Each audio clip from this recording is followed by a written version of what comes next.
You act as an entrepreneur, not as a technician, not as a manager. You are an entrepreneur.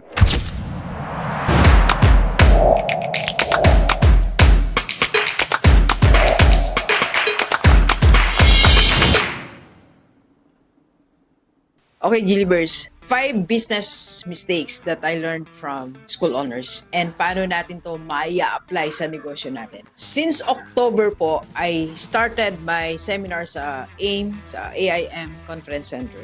Since October, I launched a seminar sa AIM Conference Center for school owners. That is running your school as a business or how to run your school as a business.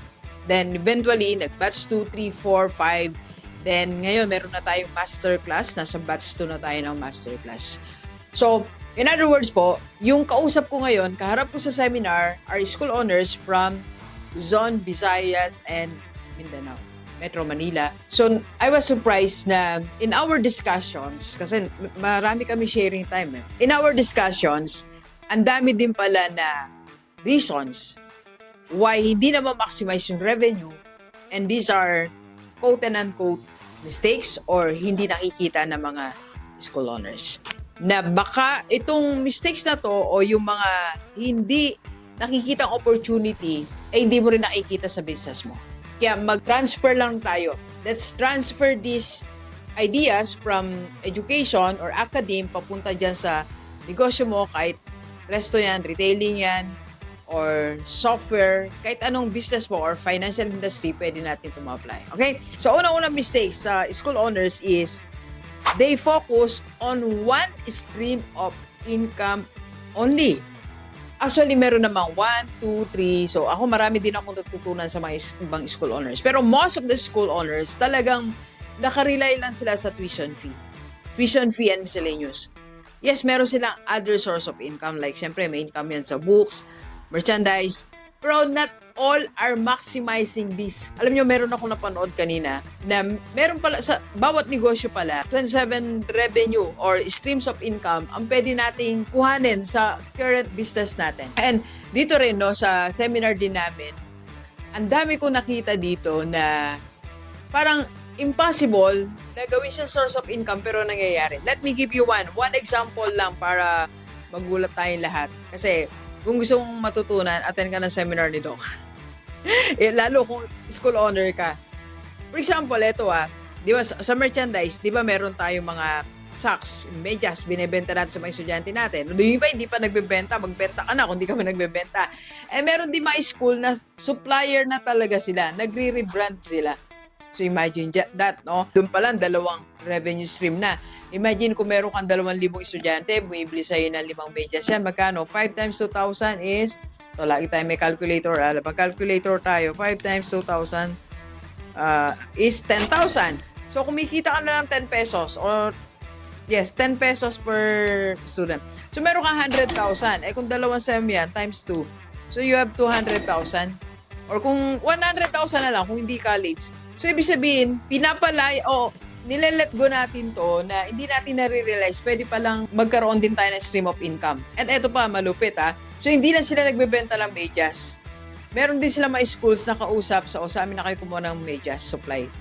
So, imagine kung kumikita ka again ng 10 pesos na lang o 5 pesos na lang, nakakabenta ka sa 5 schools na may tig 1,000, that's 5,000. Tingnan natin, 5 times 5,000.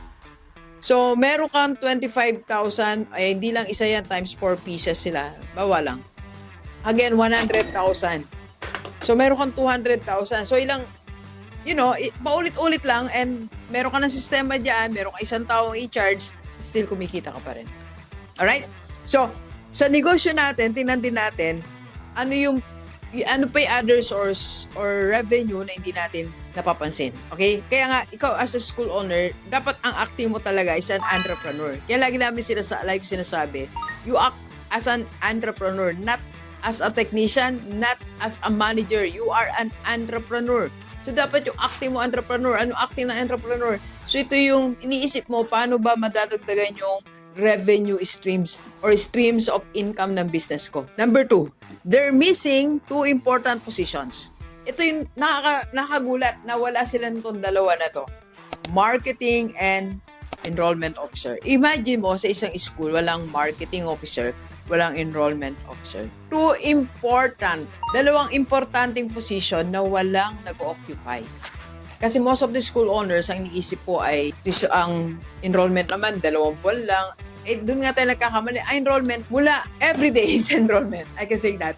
Or I should say, everyday is enrollment day. Dinidiscuss ko po yan sa Run Your School as a Business. Attend na lang po kayo. So, paano yan sa business natin? Baka mamaya tayo din, wala ding marketing. Wala din tayong nagko-close. Napakalaga po ng dalawa na yan. So, huwag nating kalimutang maglagay dyan sa pwesto ng marketing and closing natin. Okay? Next, number 3 is poor retention program for customers. Ito yung sabi ko sa kanila, most of the school owners, ang tinitingnan talaga nila pagpasok ng bagong estudyante. Pero hindi pinapansin o hindi nag-aalaga ng existing customers. So yun nalilimutan. Nandyan na yung estudyante, nakuha na nila, pinaghirapan nila, ginastusan nila, pero nawawala din. So sa atin din, minsan nandyan na yung kliyente, paulit-ulit na nagpupunta dyan, wala man lang tayong ginagawang something ba para talagang ma-appreciate naman nating client natin. Like ito, tong aking meron ako dito laging pinupuntahan na coffee shop. Na-appreciate ko sila kasi pagdating ko, warm water na nilalagay nila, may tissue na. Tapos pag mahaba yung pila, may lalapit sa akin para kunin yung order. Para di na ako pumilang mahaba. Imagine mo, paano mo, ako as client, sobrang appreciate ko yun. Kasi yung time ko, kaya ako nagpunta doon kasi it's important na meron akong isusulat, meron akong itatransact. So, kung pipila ako ng 20 minutes, sayang naman yun, di ba? So, at least alam nila, suklian yung pagiging, parang client loyal client sa kanila.